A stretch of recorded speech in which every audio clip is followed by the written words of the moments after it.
You have those things.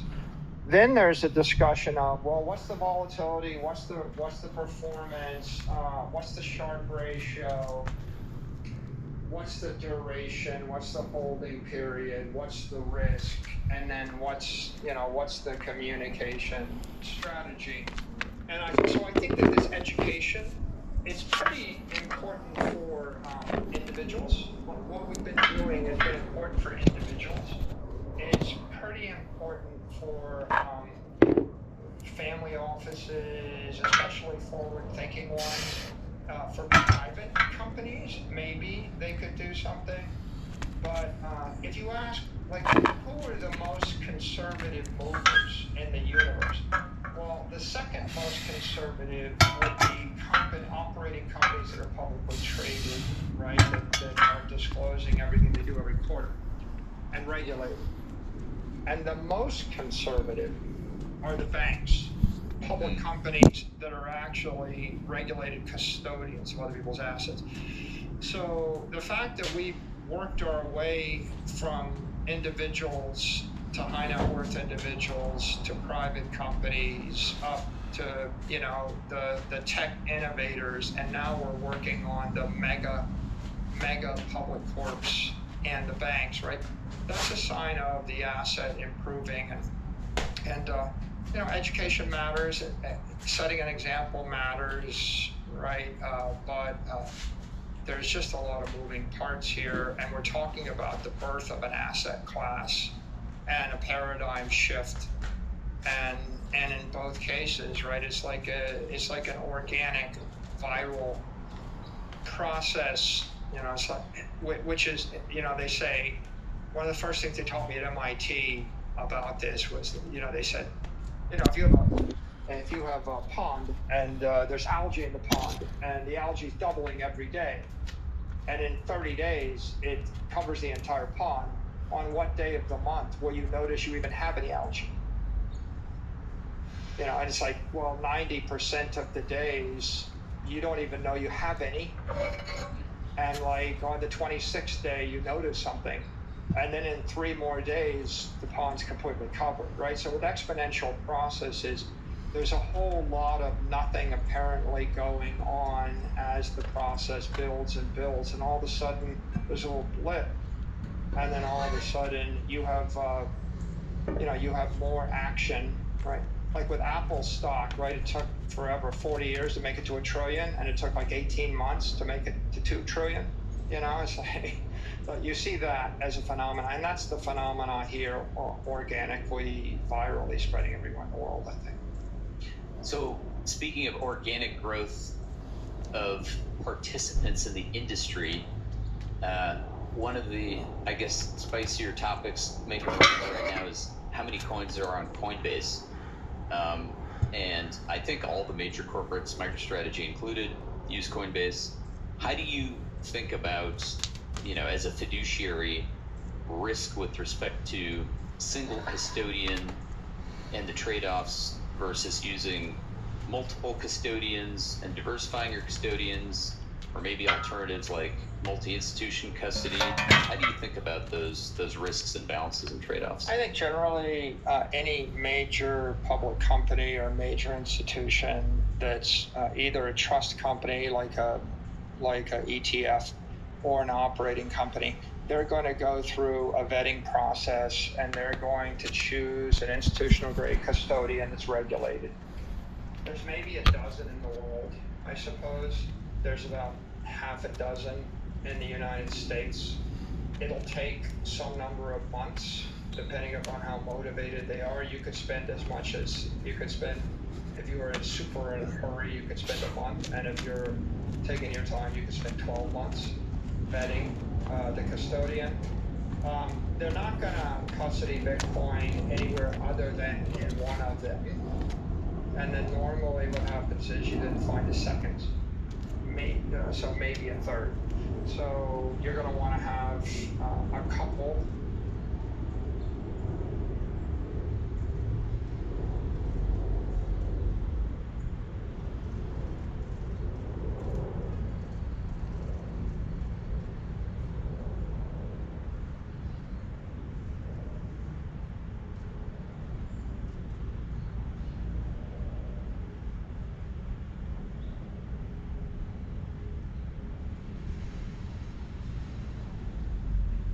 what are the other major companies that use Coinbase?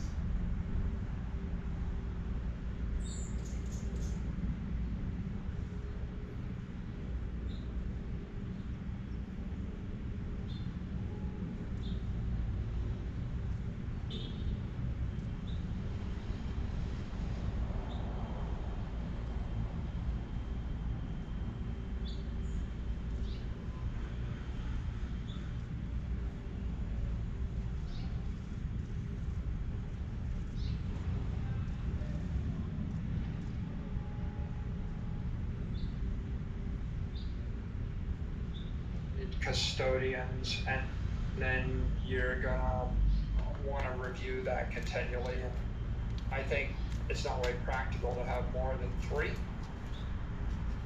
It's probably advisable to have more than 1. 2 is not unreasonable, and then it's a continual process, right? The thing about Bitcoin is, it's important to point out is a lot of the security comes from the optionality to move the Bitcoin from one custodian to another. You can, like, if you had a $10 billion real estate portfolio in New York City, you don't have the optionality to move the real estate from New York City to Tokyo, right?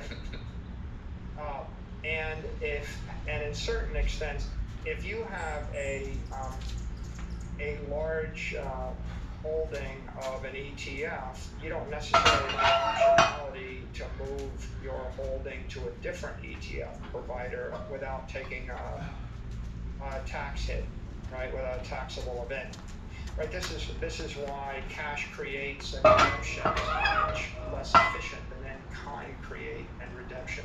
If you had an in-kind create redemption, you could actually take a redemption without a taxable event in Bitcoin, move it to another ETF provider, and then swap that for shares without a redemption. So being able to relocate your asset between various counterparties and various custodians in various places without a taxable event is very important. So if you own underlying Bitcoin, and you have it with a custodian, and you lose confidence in them, or you don't like the business relationship, you can move it to a second custodian without a taxable event. You could do that in an hour, right? Practically speaking, a big company would take more than an hour to do it, because just like there's a ton of people on the custody side, there's a ton of people on the institutional side, you know, and so there would be a set of processes you would go through. But that you've created perfect money, right?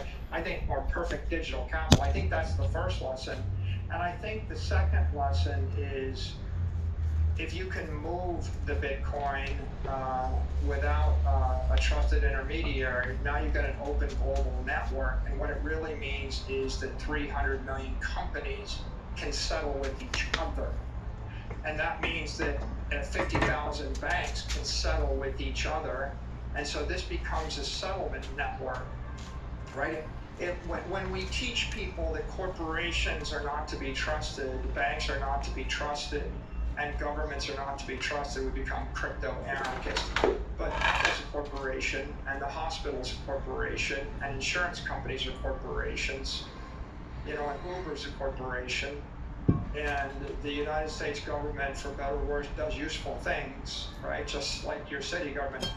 Sewage, sewer, power, water, etc. The power company is a corporation.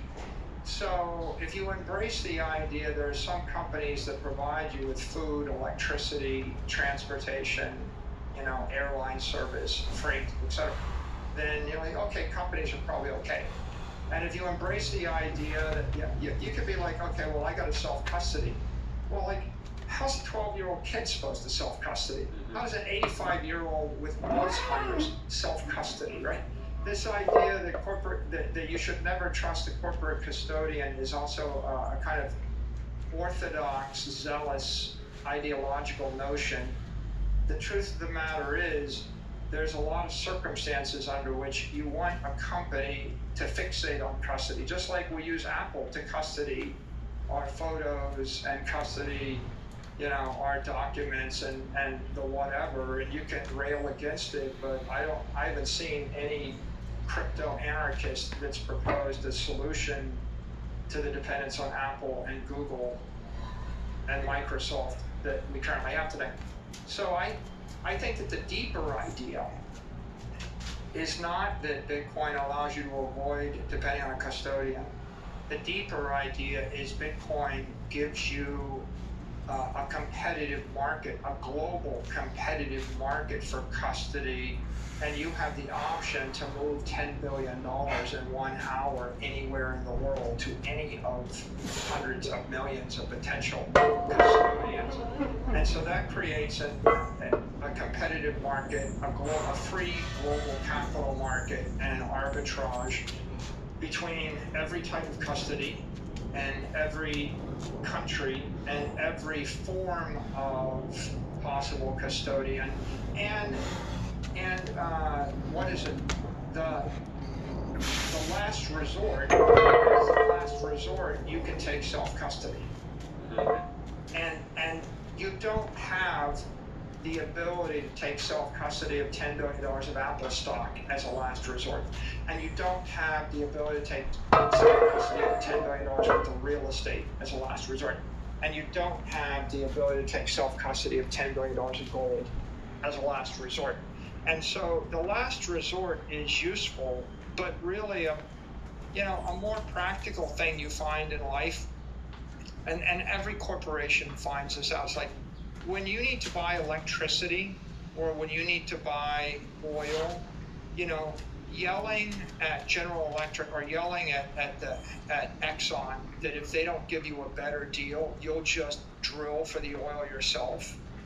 That's not credible, right? The salesperson looks at you and they laugh and like, yeah, sure, you're going to start your own petroleum company, drill for your own oil. I bet you will, right? A much better negotiating strategy to say to the gas station, if you don't sell me gasoline at a reasonable price, I will go across the street to your competitor, or I will do business with Chevron instead of Exxon. And so generally, if you want to get treated fairly, any business school would say to you, okay, you create a competitive auction and you find the 2 or 3 specialists, when you're the restaurant and you want to lever Coca-Cola for a better deal on Coke and Diet Coke, you don't threaten to create your own, beverage company or do it yourself and create Mikey Cola. What you do is you bring in you have the Pepsi sales guy, you have the Pepsi hat sitting on the table. You say, I just met with the dude from Pepsi and he offered me a better deal.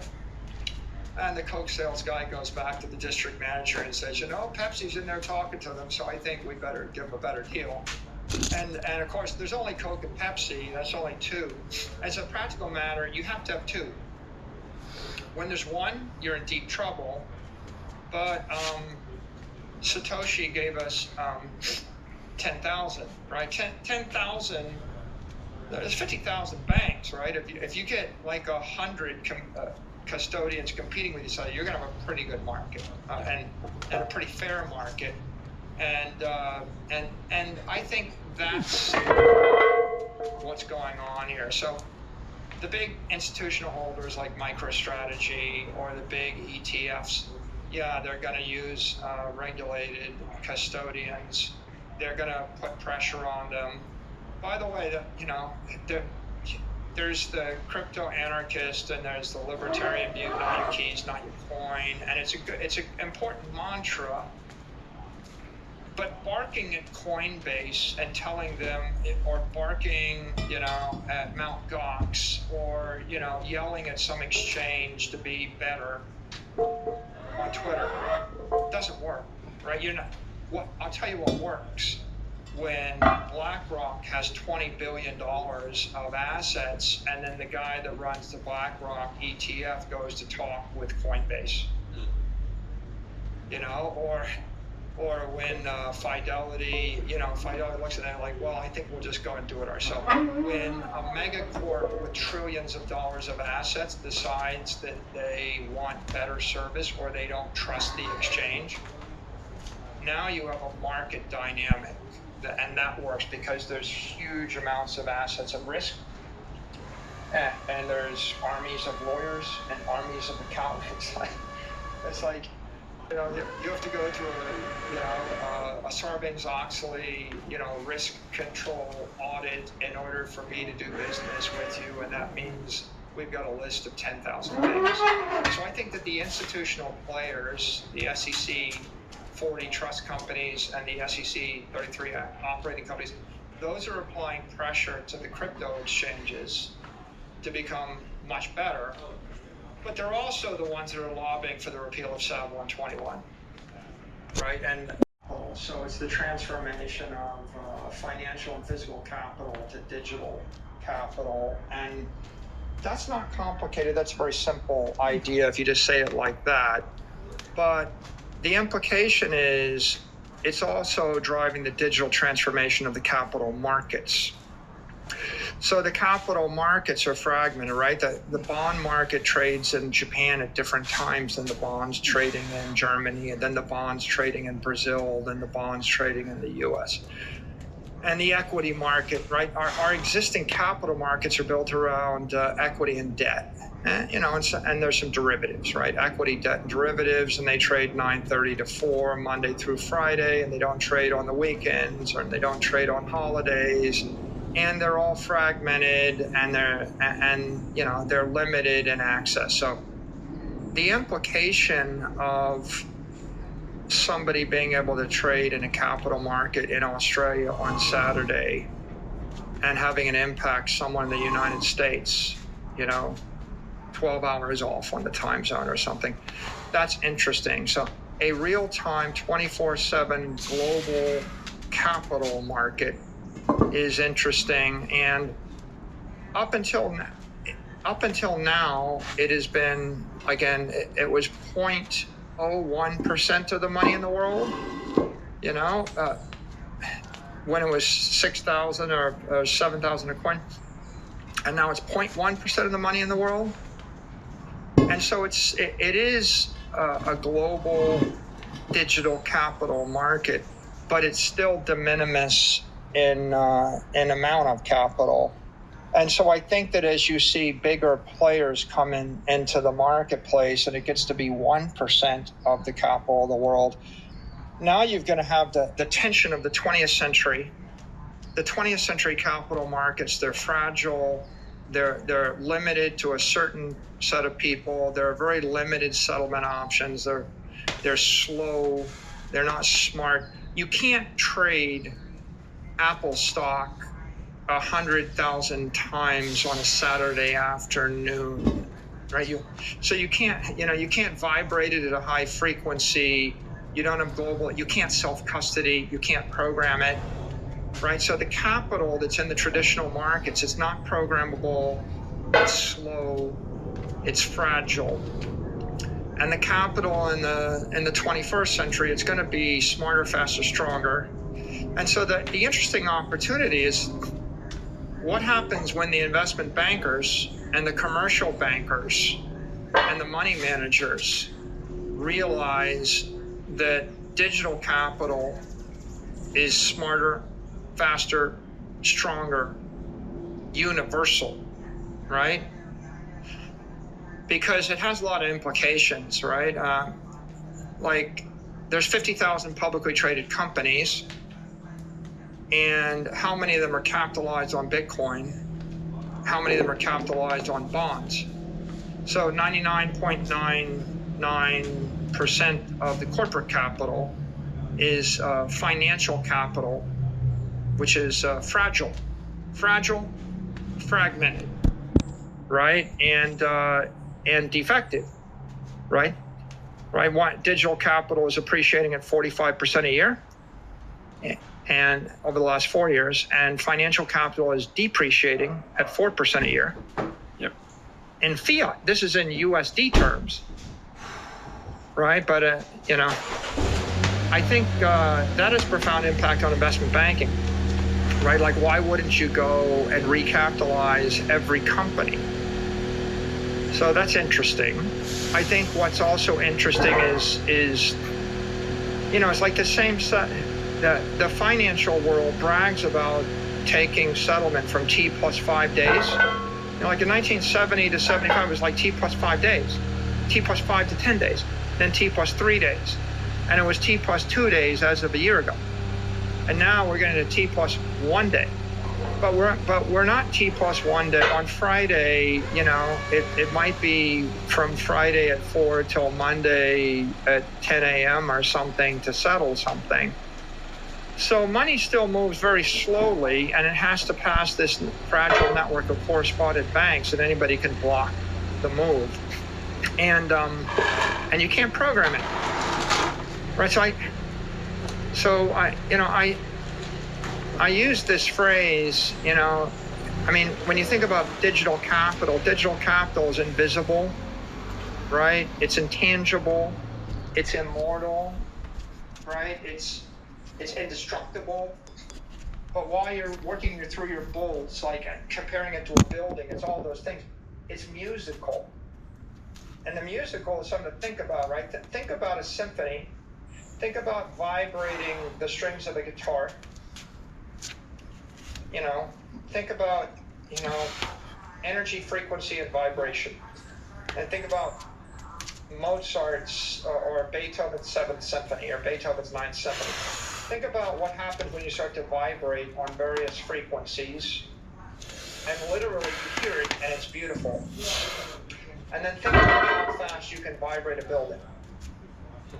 And think about how fast you can vibrate a $1 billion block of Apple stock.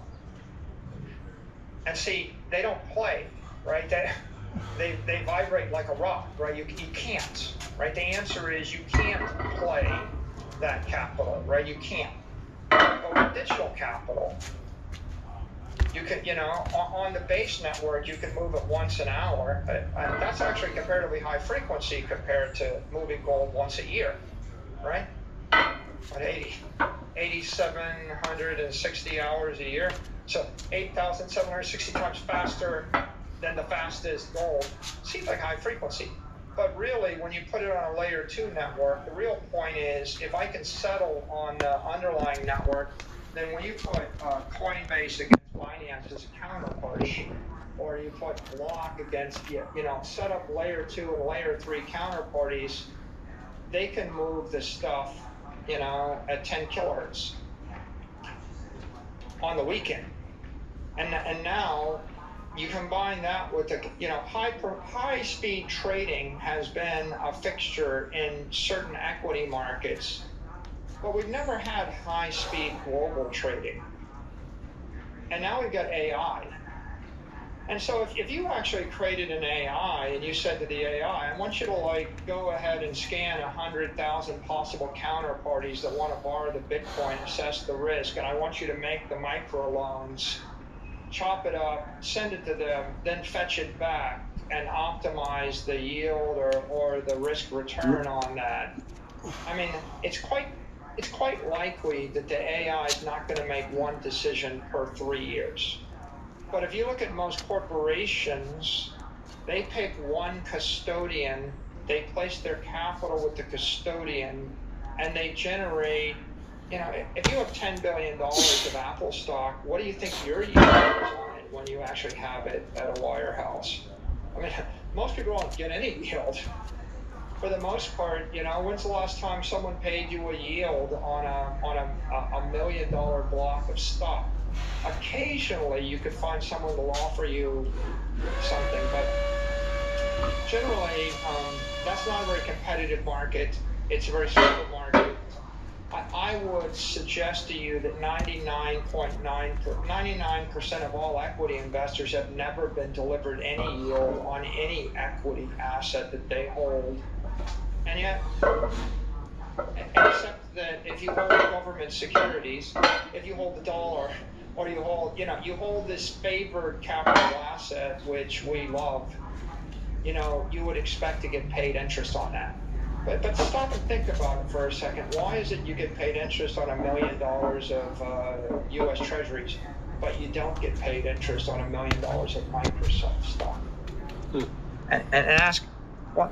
By the way, couldn't I just take the Microsoft stock and give it to a big bank and they could loan it out to someone that wants to short it and charge them SOFR and they could split it with me? By the way, they do, right? They just don't give you any, right? Like these big custodians of equity, they do loan out your equity to short sellers and they do get compensated. They're just not cutting you, the owner of the asset, in. Why not? It's not a competitive market. It's not a transparent market. You don't have the option to take self-custody, right? You can't shop, right? You're not so easy to shop, right? And there are some people that like to topple that, but in a regulated marketplace, innovation goes 1,000 times slower. So back to your question, what's interesting, the formation of the global capital markets, right? Money moving at the speed of light, money vibrating at, 440 vibrations a second, right? Stuff happening smarter, faster, stronger, right? That's interesting to me. And I think that's where the opportunities are, right? If you're trying to make money, how do you make money? Well, you securitize Bitcoin, or you become a banker, an investment banker or a commercial banker of Bitcoin, or you create these radical new products that have Bitcoin embedded in them, right? Or for it. And those are all very interesting. Does your Bitcoin custody setup keep you up at night? Maybe you still have coins sitting on an exchange worried about hackers. Maybe you've set up your own self-custody but don't feel safe with your Bitcoin savings set up a little complex device in your last drawer. Gain peace of mind with OnRamp and our multi-institution custody solution. Here's how it works. OnRamp